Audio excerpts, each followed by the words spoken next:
Hey everyone, welcome or welcome back to Engelbard Gaming. No, your ears do not deceive you, I am sick yet again.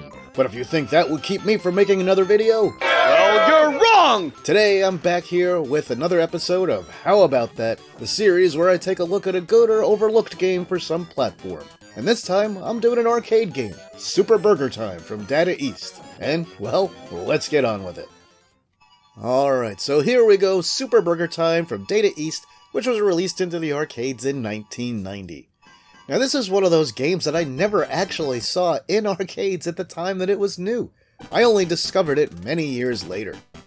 So as you can see here, it's sort of a modern for the time take on the original arcade classic Burger Time, but it's got sort of a action-y, puzzly bent, so it's kind of in line with games like Bubble Bobble that were really popular right around this same time.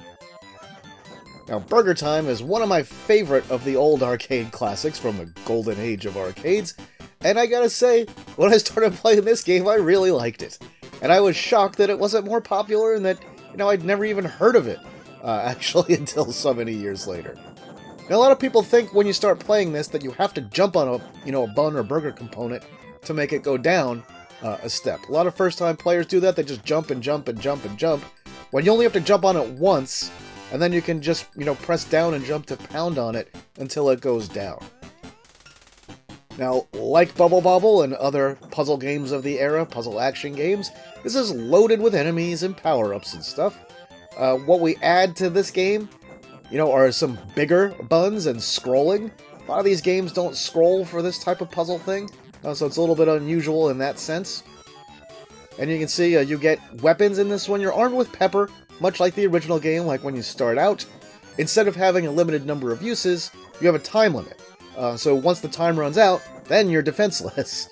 But if you see the sides of the screen there are items that are just kind of swinging left and right. You can grab any of the items that are swinging on there. Things like boots will give you different effects. One makes you real fast. One makes it so you can stomp even the biggest buns down in one shot. There's another one that makes you jump really high. We're already up to the first boss here. I'll talk more about power-ups in a minute. The first boss of this game is by far the hardest boss in the entire game. So this is not super well balanced. This really should have been more towards the end. The pattern itself is not that hard, but the reaction, times and the angles that this thing goes at here, they will really challenge most players. Now, since we're just playing the arcade version here, we have unlimited credits, so I have no qualms about dying over and over.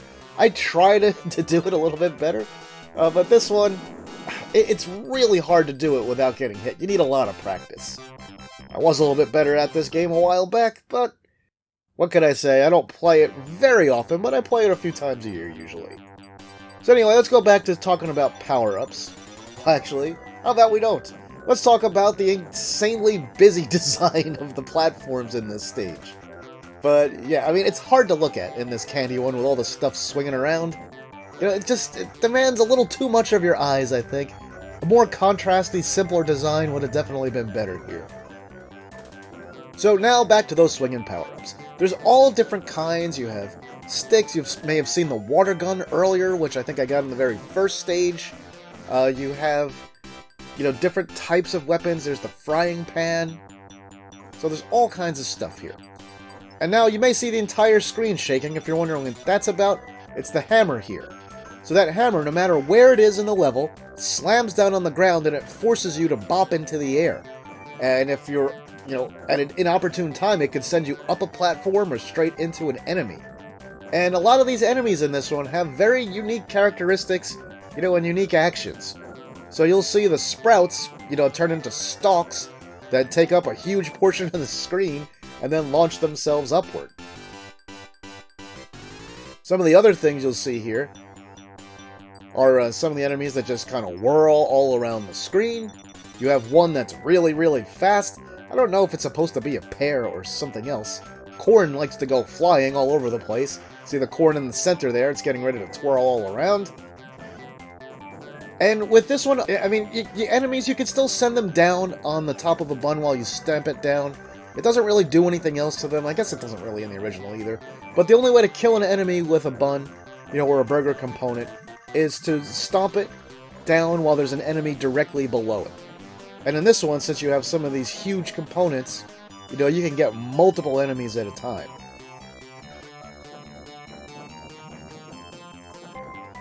And here I am with the sort of the water pistol thing. You also have a little cloak that lets you take a hit that's temporary. It's one of the things you can pick up. And right now, if you haven't noticed, I am completely helpless. The time ran out on all my power-ups, so I was completely out of things there. So now we're up to the second boss. And you will notice that this boss is tremendously easier than the first. This one, it's pretty easy even without, knowing what's coming, to defeat it without even losing a life. And the pattern is pretty simple. And there you go. So, which of these bosses do you think should have been first? And I will also state that this game is pretty short. We've only got about 4 levels each, and the last one is always a boss level across 5 worlds. And the game, it seems really hard at first, and you'll die a lot probably when you first start playing it. But it's one of those things where if you have just a little bit of practice, you'll get better at it. And ignore the fact that I'm being a complete moron here, thinking I can outrun that soap bubble each time it gets shot out. But yeah, with this one, the difficulty is really not bad. And if you're wondering how you can play this game now, aside from playing it on MAME, this game was sold until very recently on pretty much all modern platforms, but sadly, it's been delisted at this point, and who knows if it's ever coming back. What can I say other than welcome to the digital future? A pufferfish enemy there, if you hit it, with an item or with pepper, it expands out and puffs out, making it harder to avoid, and you can't actually kill it.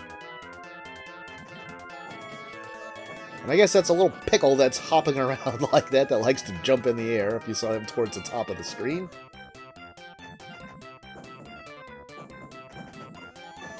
And the eggs in this one don't really seem to do much special at all. I don't remember if there's anything else that happens with them.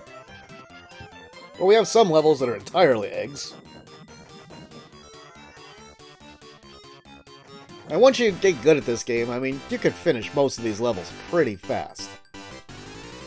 I died quite a few times in this because, well, number one, I was out of practice, and number two, I was just trying to get through it, without having to reset a whole bunch of times. But, once you get good at this one, you could probably finish it in roughly, I would say, like 18 to 20 minutes. Now, these little burgers and little burger components, you only have to jump on them once. So you don't even have to stomp on them. And one thing that would have been handy in this game would have been, a way to jump down platforms, but you don't really have that. All you can do is either go down the ladders or walk over the edges. Now when you walk over the edges, it counts kind of like a jump, so gravity applies. So there are some stages where you can land on the buns, straight from walking off the edge, like I kind of just did there. And that counts the same as jumping on it. And you can see the pea pods will shoot peas at you. There'll be grapes, bunches of grapes that throw grapes at you every now and then. We have the vultures that are flying around here and drop, big rocks on you. And you can see this game gets pretty intense. Oh, and if you're wondering, it absolutely is a 2-player simultaneous game, and it is really fun to take on with another person. Now, with all the scrolling and everything, if you're wondering how that works with 2 players, the answer is not great. Sometimes it's hard and the screen doesn't move the way you want it to, and it can sometimes lead to you getting killed because you get stuck on the edge and the screen just won't move when you're expecting it to scroll. But still, you could deal with it. It's not a super serious game, this is just a fun little time. And here we are in the last real stage of 3, World 3, there's the grapes I was telling you about. We'll see lots more grapes before the end here. Control-wise, while you are walking up the ladders, you can also jump instead if you'd rather.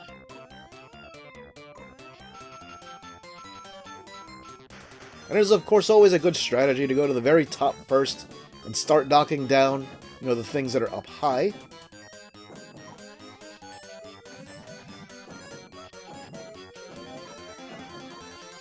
And also in this game, you'll notice that most of the time, hitting enemies, with a weapon one time doesn't kill them. doesn't knock them out, it just kind of stuns them, and then you've got to hit them again to actually knock them down.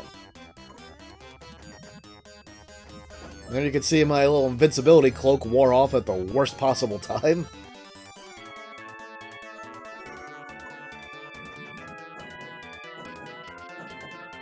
And that was just bad luck. I don't know how that hot dog avoided being hit by that first salvo of pepper I fired at it. But it found a way. I don't even remember dying this much when I played this at this stage, but I guess I did. And there you can see, it doesn't happen often, but just got stuck on the ladder. Tried to walk off of it, and I just couldn't.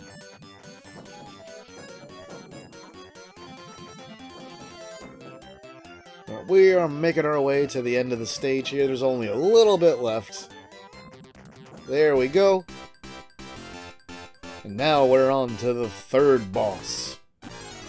And again, way easier than the first boss. Just this fish that flies back and forth. Now it does shoot these little fish out at you. And they can be a pain to avoid, especially if you let too many of them gather. How'd you like that move with me jumping between them? I thought I could do it without dying, figured I'd give it a try, and hey, I was right. Didn't mean to do that one, though. That was a pure slip. And thankfully, he only had one hit left there, or I probably would have died. But there you go, third boss, didn't die. And see, once again, that first boss was the hardest. And here's a spoiler alert, that first boss is the hardest boss in the entire game. So this game could have definitely used some balancing. And I do think it's kind of crazy that this game did not get ported to any home platforms of any type. I would love to have seen this, on the Genesis or Super Nintendo or something back in the day. Now, there was a version released for the obscure Brazilian game system, the Zibo, in 2010, if you want to count that, but most people don't even know that exists. I mean, it didn't even make its way to any later compilations on newer systems like the PlayStation or Saturn. This game was essentially relegated to the arcade only until the releases came along for modern platforms like the Switch, PS4, and PC. And now, well, currently it's not available for anything, technically. There I am once again, completely out of weapons, if you were wondering why I wasn't, doing anything to the baddies. It was because I literally couldn't. Now, the one thing that's a bit of a problem on the sides of the screen with the way the power-ups are distributed is, you see how they swing and everything? The problem is, when the screen scrolls vertically, those little towers on the side of the screen do not move. So, it can be tough to get aligned with where the power-ups are.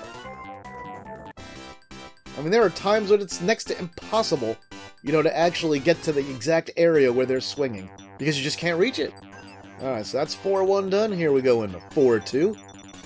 We are most of the way done with this game already, believe it or not. There's always a good strategy on levels with hammers. Find where the hammers are, take them out before you try and do anything else, because if you don't, you are going to find that it's almost impossible to do the level without getting killed a lot. Speaking about the word a lot, here's a lot of corn in this level. The corn is annoying because it does that flying stuff where it goes off on weird angles all over the place. A nice little frying pan makes them a little bit easier to deal with than just the pepper. For some reason it just seems to have a better hitbox or something. And here we got our spatula. I forgot to tell you about the spatula. It works kind of like the frying pan, it just has a longer reach. I don't know if it's stronger or not. I've never looked to see how many hits each enemy takes with each weapon. Well, there you go. We made it through that one without much trouble. 4-3, here's the last regular level of World 4 already.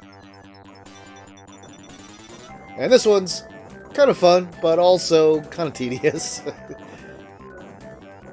So essentially it's like a big sort of ramp, and we have to go up and down it. If we go to the top, and then make our way down, you can see we've got all the chutes here. And they do fire upwards if you give them enough time. They launch. There, let's whack some grapes to death. Whack some chutes out of place. Now remember, all the power-ups are timed, so you can use it as much as you want in that time limit. You might as well go crazy once you pick them up. There's no reason to save anything. I feel like that shoot should have got crushed, that sprout.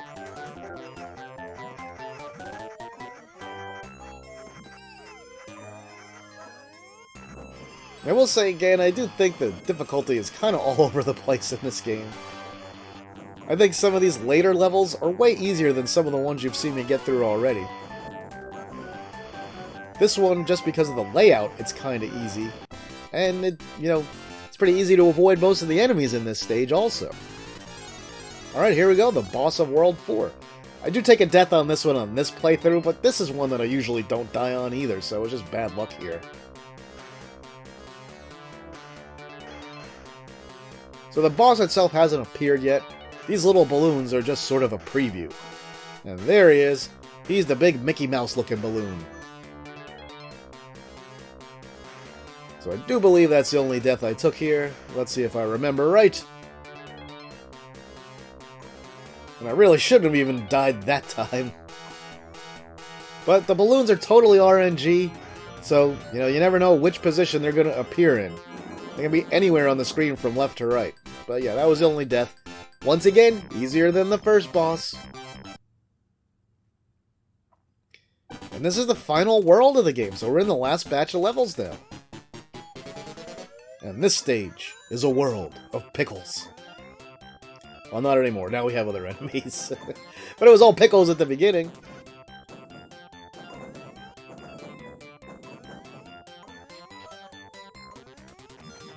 Yeah, this layout is a little more complicated. It's a little more similar to a pyramid shape. So there's a lot of back and forth, and you have to go up and down quite a bit.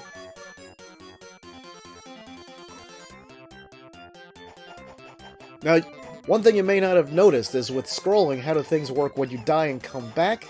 And the answer to that is, you come back in the bottom left corner of the screen. It doesn't matter how scrolled it is, you'll come back like in the exact position the screen is in. And then if you're in a position that doesn't work, then the screen will scroll. But if you're on a platform, if there's a platform there, it doesn't matter if it's the actual bottom left corner of the screen, you will still emerge there. There's an example of what I was talking about. I was in the middle of the air, and it just counted the ground, the bottom portion of the screen as the ground, even though it really wasn't. So coming back from death in this game is very weird sometimes. It might have been easier, if it was single player only, just to have it scroll to the bottom left and have you start there, or even better, just have you rematerialize wherever you died. Just respawn right where you died. That would have been the thing to do, I think. Especially considering it's a two-player game.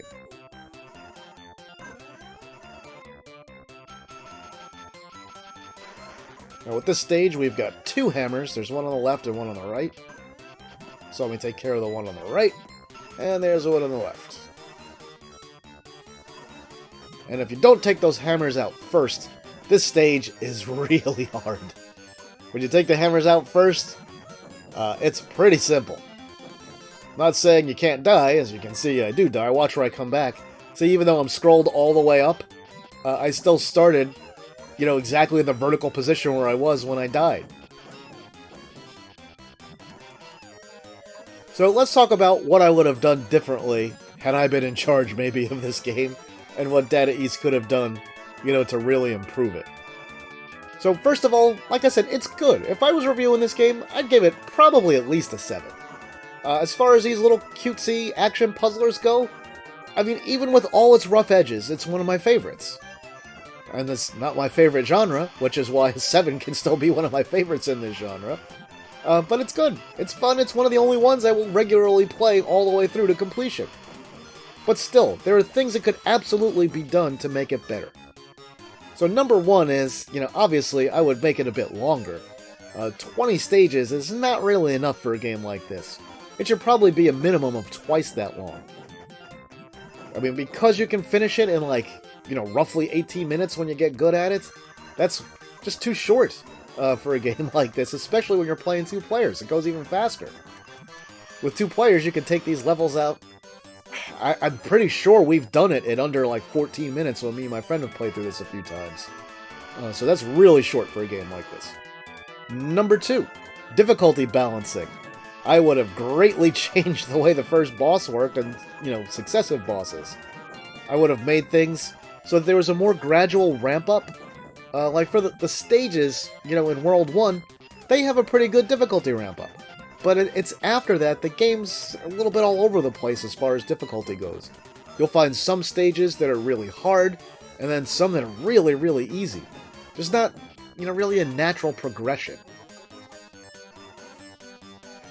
And I would have worked on some other way of delivering the power-ups. Just having them swinging on the side like that, with towers that don't move, that makes it too hard to pick them up sometimes. Kind of puts a little damper on the fun a bit. Because you can see lots of great power-ups, but very often you can't get to them. Like for me to get anything on the left side of the screen there, I have to jump off the side of this level, and go all the way down to the very, very bottom of it. If I see a power-up that I want, on the left side. And as far as, anything else, I would maybe make some changes to some of the enemies and some of the patterns they have. I would also make your invincibility frames after you die longer. It's way too easy in this game to come back from being killed, climb a ladder for a split second and then you're dead again. So it probably should last, twice as long as it does, that invincibility when you come back from death. So I think you do those things, extend the game, make it twice as long, make the power-ups a little bit easier to grab, maybe have something where they appear like within the level instead of on the sides of the screen like that. Increase the invincibility frames, slightly better difficulty ramp up and better, designs for the bosses, especially that first boss. I think this game would have easily been like a 9, an all-time classic. Because as it is, it's a bit rough, but you can see all the potential here. I mean, and just the fact that it's as fun to play as it is, despite all the things that are kind of, broken in it, I mean, really this says a lot for how well designed, the basic concept of the game is. Alright, and believe it or not, we're at the very, very end here. So this is the final boss of the game. It is, by far, the easiest boss of the game. It is very difficult to die here. The only way you can die is if you are standing on a hand while it closes, or if you're standing on one hand while the other hand just happens to, with bad luck, close on top of it, like it overlaps. Other than that, real easy to stay alive and not die.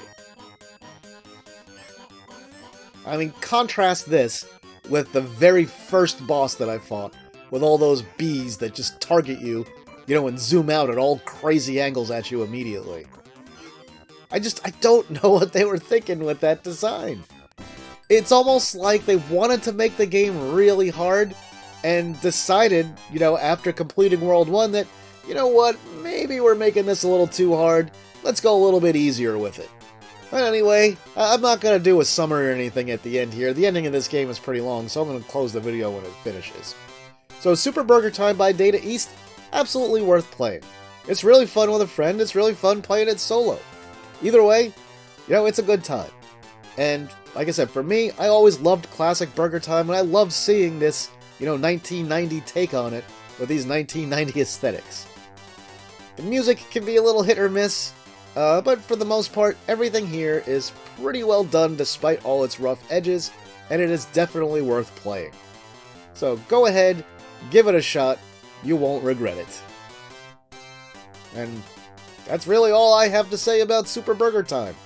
I would love to see a more modern update of this one with improved graphics and those changes I talked about.